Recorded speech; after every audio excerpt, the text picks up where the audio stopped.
know they had to bring a real one. It's your boy RGB Twon. I just jumped off the porch with Dirty Glove Bastard. Yep.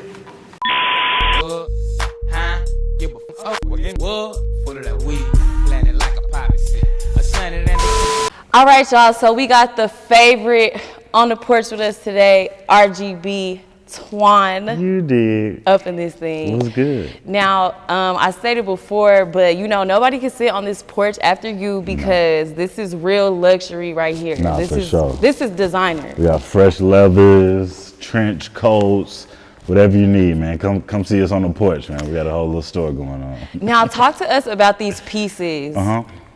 So this is my most recent fall winter 22 collection that I just dropped. Just came out in the Webster. It's on my online store as well.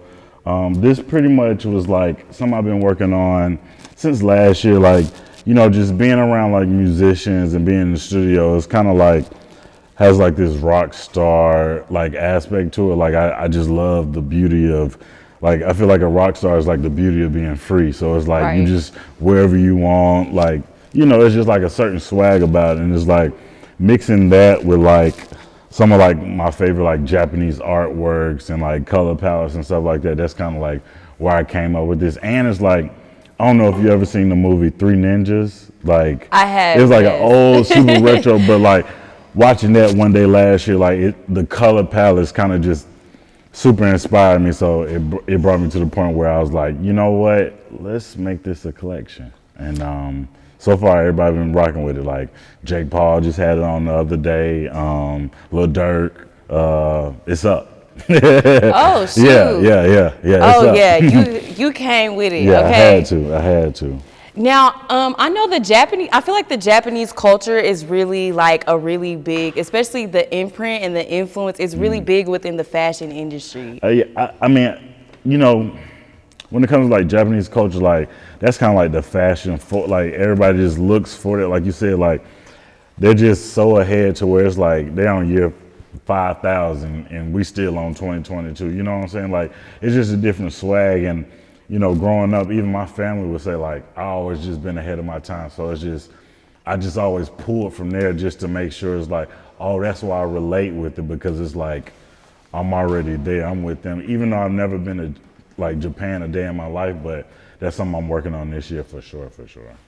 Now, you know, we got to take it back. Right. So a while back, I was looking at your Instagram story and you had posted about you being a real AT alien. Yeah, no, for sure. Now, let's get into it. Man. Talk about your Atlanta roots. I mean, like just speaking about like right now, like who has Gucci knee pads? Like this is some Andre 3000 vibes. Like, you know what I'm saying? Like that, and that's one thing I wanted to bring today with you know, just the interview, if you call this or whatnot, just like, you know, just that swag. Like we gonna put something different on. Like, you know, we gonna mix like rain boots with shorts and like, you know, a hoodie and stuff like that. It's just, that's kind of like the AT alien, that outcast swag. And it's like growing up, you know, I grew up on the west side of Atlanta, but I also went to school on the south side. So it's like mixing those cultures, like how like a Gunna or a 2 Chainz would do. Like it's just a certain like, I don't know, it's a certain braveness that I feel like Atlanta brings when it comes to fashion. To this day, I still don't understand why we're not like looked at like as that, because within it's the like, streetwear culture, for sure, because it's like we got the music on lock, so it's like, what do you think this where do you think the clothes that we put in the music videos come from? Hello, Atlanta, let's get it. So it's like, that's why one thing I also, with my brand RGB, like if you look in the clothing tags, like at the bottom it says like made in Atlanta. And it's because that's just something I just wanted to do. Like no brand has ever said like made in Atlanta. And it's like, that's something I want to stamp, like for sure. Now, why do you think Atlanta is kind of counted out when it comes to the streetwear? Man, I don't know. I think just like how we came in the rap game, like, you know, they took down South people as like they tried to play us to, oh, y'all talk slow, y'all talk funny, like, but now when you look at it, like we influenced the whole world, like especially like my brand right now, like thank the Lord right now, it's like my logo has to be the most copied logo of if not 2021. still in 2022 right now. So it's like, that's just what people love to do. They love to pull from us. Like, even though we pull from all kinds of places, like, you know, one thing about Atlanta, like, it's just a certain pot of gumbo that's like, you're gonna get everything here. Like, and I think that's what makes us, like, why we're so cool. Right. And on the topic of designer, I know that you did a manifestation post with Mason Margeila. Yes. So let's talk about that. I mean, like right now, the jacket I'm wearing right now, this is Margeila. I didn't want to go too Margeila. I want to still keep it on RGB, but that is something that, like, I had a dream last year, or was that the beginning of this year? I keep having the same dream anyway, but like I had this dream where it's like it was announced that like I was the creative director of Mason Margeila, and you know, the reason why is because like literally everything I do and kind of the references that I pull from, like, it's just always been from him. He was like the first person I had to do a like report on when I was getting my fashion design degree, and like even like to my exit exam, we had this like we had to do this thing where it's like you had to go into Goodwill and you had to find like 3 different pieces and make them into modern day times. And it's like when you look into like Margeila pieces, he's all about like ripping some apart and then putting it back together and then mixing it with other fabrics. So it's like that's pretty much my DNA at this point. And it's like even when I design, I'm pulling a certain reference where it's like I'm not gonna make it look obvious, but it's you gonna like if you on your shit, like, you know, like, okay, Holmes know what he doing. Let me leave him alone real quick, because he do his research, and that's something I pride myself on doing is like research. Like being around like a Ye and like that camp, like that's one thing he prides himself on is like research. Like pull that reference and learn as much and take it apart as much as possible to figure out how to make it better. For it's like you're not reinventing the wheel, you're just making the wheel better. So it's like that type of aspect I like to do. Wow. And I also know that you got the chance to work alongside Virgil, Yes. Kanye.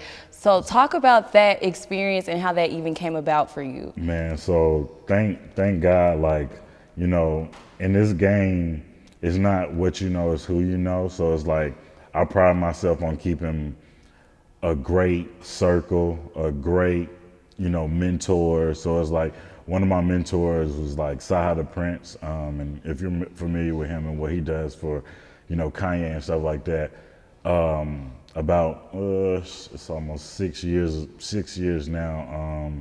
You know, I had the opportunity to like, you know, be around there, be on the Abloh tour, be on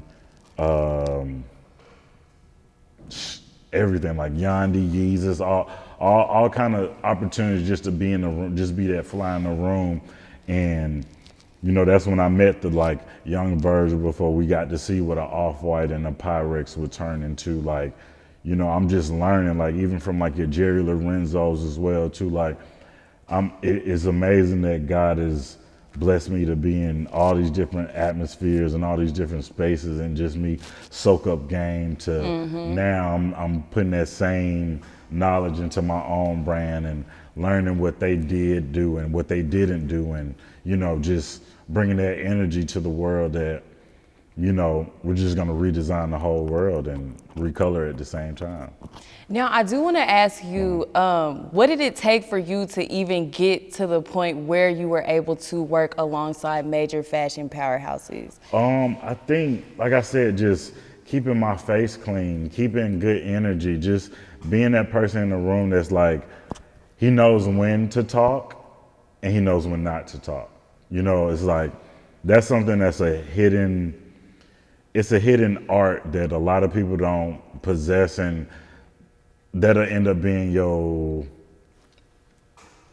end up being like the reason if you like super succeed or just succeed, because it's like me being able to like understand that I don't know it all and I gotta learn from people. Like that's been my super pat on my back, that I can tell myself like, man, like I'm so glad you just knew when to shut the fuck up real quick. Like just like listen, like just like when people just talking, like you gotta listen, and a lot of people don't listen sometimes. So you just gotta learn from each experience, you know, network. You can't like, okay, now I also said don't talk, but you also got to know when to talk. Like it's a certain, when opportunities like brings itself or whatnot, like you got to know when it's like, hey, introduce yourself. This is what I do. Oh, okay, cool, blah, blah, blah. Let's keep in touch, blah, blah, blah. So it's a certain art at that as well too, because it's like, I made it be known that like I'm gonna go to every fashion week, every season, and I'm gonna figure out how to make sure I make my face good, but also like just like learn from everything too. But it's like, you know, back in the day, like you had to really like be invited to fashion shows. So I was always that person that was like, man, all right, as long as the fit look right, we look like we're supposed to be here. And it was like, I always was like, I think my name should have been on there. I talked to the PR company and should have been on. Oh, so it was some finessing. Yeah, what finesse, you know, and think about Atlanta, like we the city of finesse. Like if you don't know that, you ain't really from here. That's who you can tell who from Atlanta. Like, if you got your finesse game right, oh, you from the city. So it's like, I would turn my finesse game so cold to where it's like, I'm front with like Raf Simmons and Tom Ford and all kind of like different fashion shows that's like, how are you even, like, how'd you get here? But it's like, that was like the start of it all. And, you know, I just use that same like attitude and like, just anytime you know, once again, the city of Atlanta, you can always run into somebody. So it's like going to different events and like that. And it's like, that's when I'm like, just introducing myself to everybody. Cause like at one point I was like really outside. And that's one thing that it takes to really like get this shit going. Like you really gotta be outside. You can't sit in the house and think it's finna pop off. Nah, like I had like, even with these hats, like don't get me wrong, these hats started in Wish and they sold out. But at the same time, I had to get on my grind and really be like, man, I'm finna go to every recording studio in Atlanta and just go to all these musicians and tell these folks, man, you ain't rocking this RGB, but you tripping. Like, this is the hottest thing in the streets right now. And it's like, you know, I was showing pictures where it's like other people was already rocking it. So that's what created a buzz. And it was like going to like a 2 Chainz studios and going to like a free band studios, like those like the 2 real mecca houses that really like started, because it was like a schoolie and then like a casino and future, like those 3, like when they like really became, which I, you know, to this day I always call them like super brand ambassadors for the brand. Like, you know what? When we first saw the hat, we saw Future in it, in the RGB hats. Right. And so I think a lot of people thought that was like, you know, his brand and stuff. Yeah, and at the end of the day, like, me and Berg always collaborate on everything, like from branding to styling to whatever he needs me from. You know, I've always told him, like, to this day, like, man, whatever you need from me, bro, like, you got it. Like, I'm to your disposal forever, because it was a certain point where you took that risk that a lot of people wasn't taking on and was saying like, you know, I think bruh hard, like I think the world need to know about it. So that's something to this day I'll never like forget about, you know, just anything so that's why it's like just me and him meeting, like I've always been one of those people where it's like, you know, I'm about my business. Like, let me go ahead and just cash out. Here you go, the hats, boom, let's go about it. And it was just that one day of, once again, just me knowing when to leave, knowing when to speak up, like me leaving from, you know, kind of just selling some hats and, you know, him stopping me to be like, hey man, hold on. You the dude that got all these hats in my studio, like walking around like, oh, you hard, like to the point where we end up like talking to like 5 o'clock in the morning and you're like, man, what you doing? I'm like, man, I'll be here at 8 o'clock in the morning if you need me to. Like, I see you in 3 hours. And to that day, like, you know, I think he had just appreciated my work ethic. And that's something I would tell people as well, too. Like, your work ethic got to be, like, cold in this game, because it's people out here who ready to, like, take your spot the day after tomorrow. Easy. You know what I'm saying? Like, super easy. Like, so it's like, you just got to know when to super stay on your grind, keep your T's crossed, your I's dotted, like just always being on point. And that just come with life in general. Like, you can't be green in this game or in life. So I would just always tell people, like, just always be on your P's and Q's. Now, you know, we got to ask the inspiration behind the RGB fright hats. Yeah, so pretty much, once again, like keeping on some Atlanta shit. Like I grew up on at my grandma's house on Bankhead, right there where like Blue Flame is and the petrol gas station. So like growing up, you know, come down Bankhead, all you see is 18-wheelers and there's a big ass truck stop. So it's like that and like I'm super inspired by uniforms. I love uniforms, from like McDonald's uniform, UPS, FedEx, everybody. Like that's my whole dream of, I want to redesign everybody's uniform. But just taking it back, like this hat was supposed to be something that, like you went to a Goodwill and you found like somebody old company hat for $3 and now this your favorite hat. And you know, to this day, every day I question like, man, why is this? Like I can't question, because I know at the end of the day it's all God, but I just be like, man, like this one of them logos is really finna go down in history of like the hardest logo ever, like for real. And every day I'm trying to perfect it, which I'm not trying to change it, but just how can we make it better? Once again, not reinventing the wheel. So it's like that inspiration. And at the time I had just got the opportunity to do a pop-up shop with Wishatl that was also sponsored by Sprite.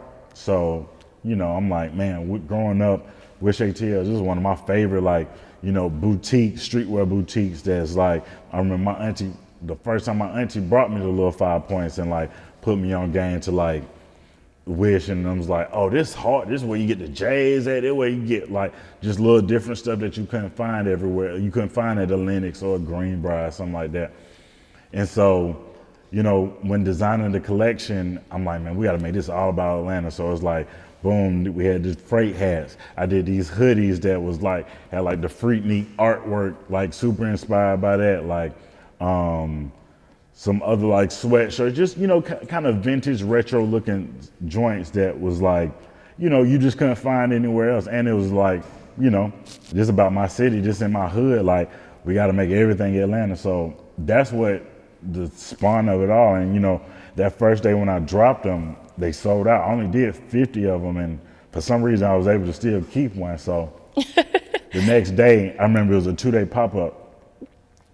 You know, I had a couple of clothes pieces left and stuff, like a couple of shoes and stuff like that. And to the point where everybody was like, man, where them hats, man? I keep seeing them hats everybody got yesterday. Where them? I was like, man, I'm sold out. Man, you ain't gonna get them all? I'm like, nah, I'll think about it. Boom. After that, I was like, man, I'm just wear this hat for like 4 months, see what happened, right? I'm wearing all around the city. Man, I keep seeing that hat everywhere. Where you get that hat from? Blah, blah, blah. And I'm just being quiet, man. I found it at this little spot, Ed Wish. Like, whole time you the designer. Like, the whole time, I'm like, but I do that anytime, unless you know my face, half the time I'm telling you, oh, I bought this at a store, like, just because I'm just a private person. But, right. Once again, the whole Margeila aspect, you know, to this day, nobody's seen Margeila face. Like, there's early pictures, but nobody knows what he looks like right now. And that's something that mystique, like, that's like what I took from like a Michael Jackson. Like, I love Michael Jackson, but it's like when you see Michael Jackson, that's why people fell out, because he was a certain mysterious creature that was like, man, I never seen him before. So it's like, boom, kept wearing them to the point where it's like, all right, it's time to bring him back. And then from that point, what you eating? From that point, I was like, let's bring him back. And then that's when I brought the idea. It was like, all right, if we're gonna bring them back, let's make them all 1-on-1. So it's like nobody has the same hat. So it's like, it's on some Pokemon shit. Like, I gotta collect them all, man. I ain't got that one. Yeah. I don't want such and such to have it. So let me get this one real quick. And it was like, that's where the frenzy super started, to where now, you know, they're sold in the Webster. They're sold in reseller places all around the world. And it's like, I don't know, it's a blessing at the end of the day. And, you know, I appreciate everybody's like contribution to the brand, and you know, I just want everybody to know, like, I'm gonna still keep this thing rocking. I got a whole lot of stuff on my sleeve, so don't even worry about it. Now, you know, we want to ask why the trucker hats are a rare release. Right.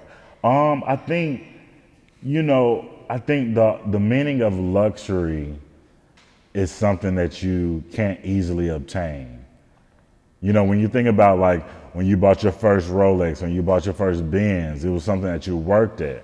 It wasn't something easy. It was something that you had to really like put your blood, sweat, and tears to like get, unless you won the lottery or something like that. But other than that, like, you had to really work at getting what you want in life. So the rarity of how I treat these hats, you know, I want them to be like found objects, such as like, you know, diamonds or rubies or sapphires. It's like, I don't want this to be easy. Like, you know, I remember when I first started working with the Webster and stuff like that, they kind of like, one of the first things they said to me was like, man, you know, your brand is like, you're like compared to Off-White right now, which was like, oh wow, a super, super humbling like compliment. But I was like, he was like, man, it just sells out. Like, and I think me keeping that route of the exclusivity, the rarity, like that's what's built this name, you know, to a household name now. There's like, you know, I'm one of those people, I don't like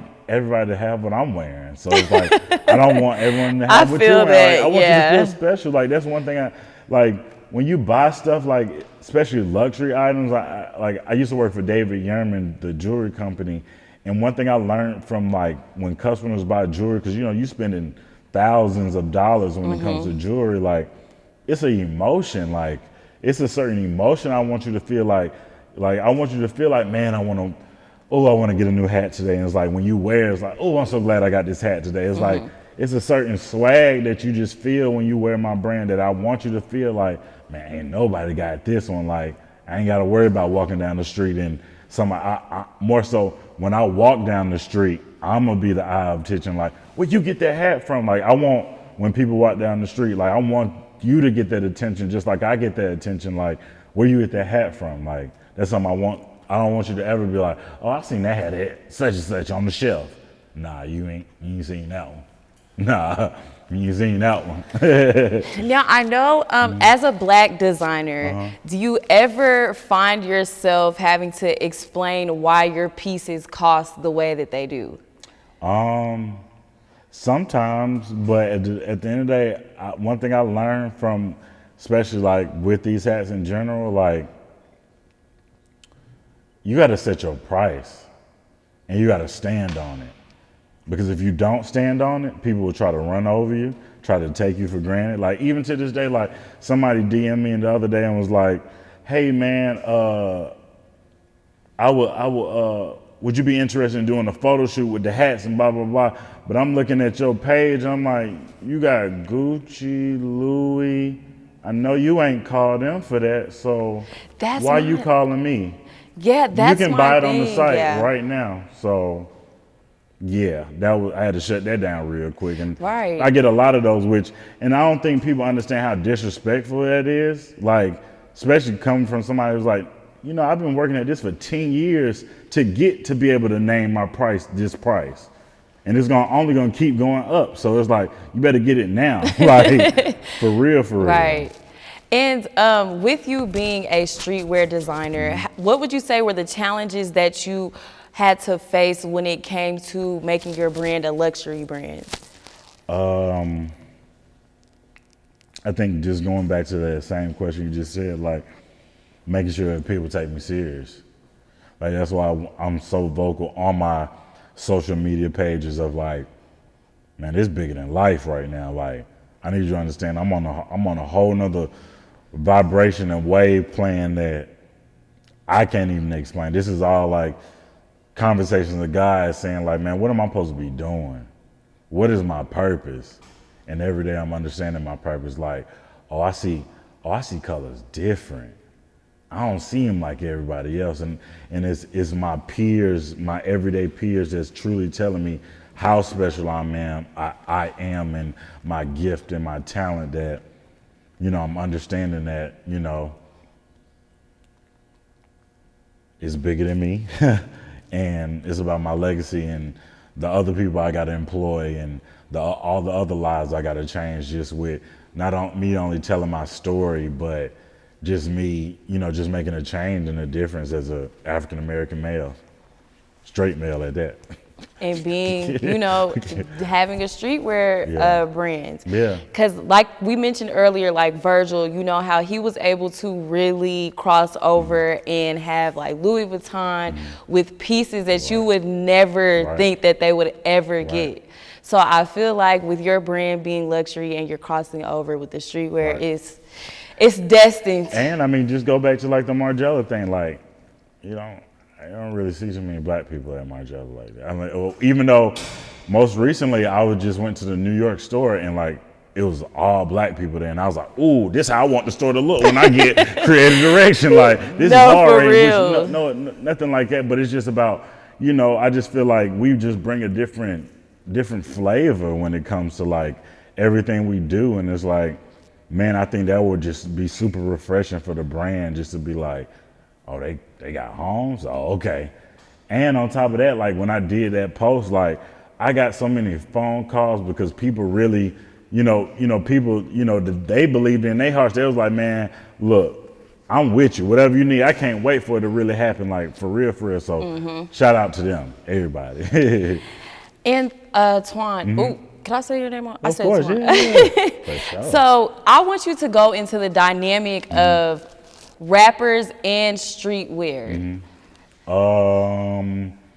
The dynamics of it. I mean, when you think about it, like, think about like Tommy Hilfiger, Boo, the real first streetwear brands that we really had. Like those didn't get started without like a Wu-Tang wearing Tommy and Ghostface and all them, and like LL with like FUBU. So like, like people forget like LL wore a FUBU hat in the Gap commercial. And like last year, like I had Pluto wearing the RGB hat in the Samsung commercial. It's like those crossing dynamics of like, they all work hand in hand. Like, right now rap is the super popular genre and streetwear is the super popular fashion, art,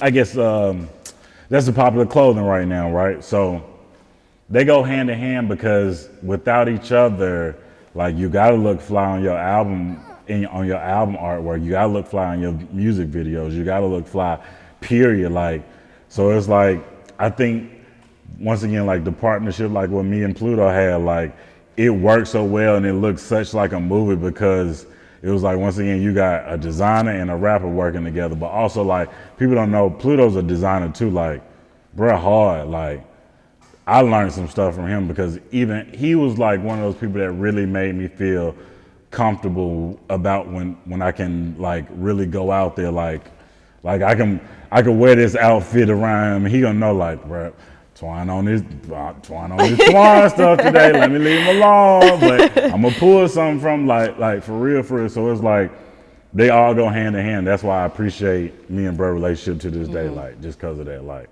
super special. Now, leading up to this moment that you are in now, just talk about your grind and what it took for you mentally to even get here. Man, it took a lot. It took me telling myself a long time ago, man, I'm ready to sleep on the streets for this. Like I'm ready to spend my last dollar to make sure somebody else look good. That shit sound crazy. Like that's some real selflessness stuff, like, because that's how much I care about the art. Like I care about making sure my idea gets taken out of my head and turned into 3-dimensional form and 4-dimensional form. Like that's why I speak everything into existence. And it's like, a lot of people don't know, like part of my journey was quitting, once again, I said I used to work at David Yurman. I quit that job just to drive from Atlanta to LA by myself to start a new life. Like, that's why I got the super dope relationship with Ye and like being in Calabasas and stuff like that. And it took that real deal, like conversations with God, conversations with myself saying like, is you ready for this? Like, is you really about this life? Because it's other people that are. Like I remember one time being on a plane watching the Alexander McQueen documentary and hearing him say like he used his like government checks to buy fabrics.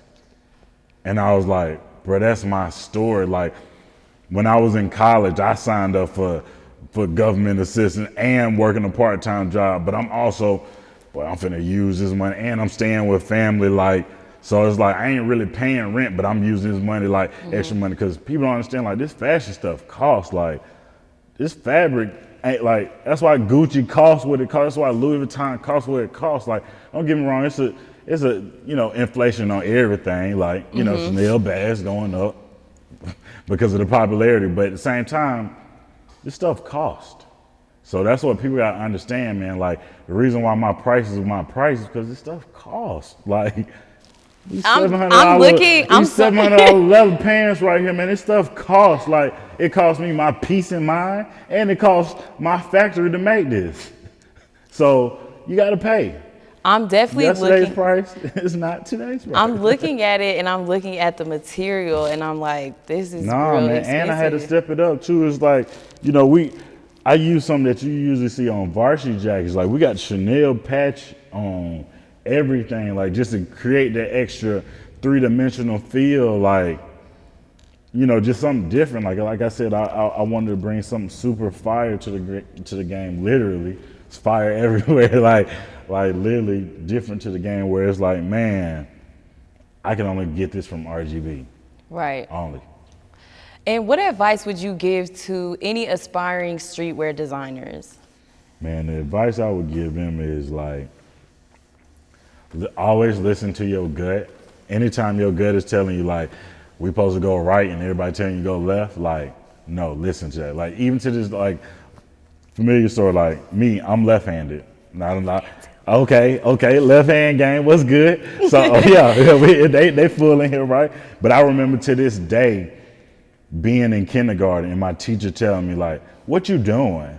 You writing with the wrong hand. I was like, no, I'm pretty sure my mind's telling me to use this one. And like, no, use this hand. No, I'm gonna do this one. Like, and it's like, you gotta have that certain rebellion in you, just in life, but also in fashion too. Like, even when I was in college, you know, most fashion schools, they start you with women's wear, but not knowing it's harder to do men's wear than it is women's wear, right? So in that, I'm always those people that, man, I like a challenge. Like, I don't want the regular stuff. I want to figure out how to, like, I want calculus. I don't want algebra. Like, so the whole time I told every teacher, hey, you're gonna teach me how to do this in the menswear form. And if you don't like it, I'm gonna talk to my counselor, advisor, like, we're gonna get it. But I'm not paying this hard-earned money for no reason. You're gonna show me how to do this the menswear way. And because I was so rebellious and so, like, keeping my foot down, like, I learned, like, I was the first student in that school to do their exit exam with menswear pieces. So it's like, I will always tell people, like, man, follow your gut, follow your dreams, don't stop dreaming. Like, the reason why I bought this dog right here, like, my birthday was like 3.5 weeks ago. And one thing I always like to do is stay in a childlike mind. Like, I understand that's why, like, Michael Jackson, like, stuff was so good, because he was able to, like, go from these like, keep your imagination. That's why his videos and his cover art and his outfits was so hard, because there's no block on imagination. Like, and I don't never want anyone to go through that. That's why it's like one of my biggest dreams that I want to do for that younger, or that other me that's out here in this world. You know, when I was in school, hey buddy, it's okay. We had a certain curfew but we had the best sewing machines. This is where I got introduced to MacBook computers, like, and you know, when I'm doing my project, I want to use the best of the best. I always want an A+. So it'll be times when I'm bartering with security, and I'm like, man, please give me 30 more minutes, like, but it's like, for a real creative, like, and I'm talking about 30 more minutes for it to be like midnight, which I understand why you gotta close the building, but it's like, a real creative don't get started till 2 o'clock in the morning. Like, if you really, like, really creative, like your juices don't really get started till about 2, 3 o'clock in the morning. Like, No, and for real. you learn that just from being around a rapper. Like, that's when it's like we gotta go out, we gotta go to the club real quick, then come back to the studio, then we finna make a hit right here, right now and now, right? So, like, I want to open a 24-hour facility for creatives, like young creatives, where it's like you got a room for somebody who's rapping, you got somebody who's doing graphic design, you got somebody who's doing photography, you got somebody who's doing forecasting, anything. It's like you got a kid who just came out here with a t-shirt and he goes into a recording studio and he's like, yo, what you think about this shirt? Oh, that's hard. I'm finna wear that on the single art for my video, for my song I just recorded.